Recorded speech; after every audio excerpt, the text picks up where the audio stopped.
Kjo është 19 vjeçaria që ndroi jetë në aksident i agjendjet plagosurve.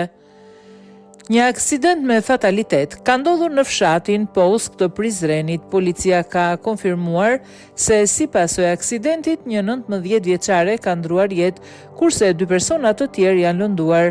Mediat lokale kanë publikuar fotografinë e të ndjerës. Ajo është 19 vjeçaria Dilgen Nanovçe. Zëvendësi i policisë për rajonin e Prizrenit, Sheqer Bytyçi, ka thënë se nga të lënduarit, njëri prej tyre ka lëndime të rënda. Në datë 18/5/2025, rreth orës 04:19, policia ka marrë informat për një vetaksident në fshatin Posk, Prizren. Si pasojë e aksidentit, 3 persona kanë pësuar lëndime. Njëri nga ata, femër 19 vjeç, si pasojë e lëndimeve ka vdekur, ndërsa 2 të tjerët, njëri prej tyre ka lëndime të rënda, 25 vjeçari dhe tjetri 27 vjeçari, lëndime të ndryshme trupore, njoftoi policia.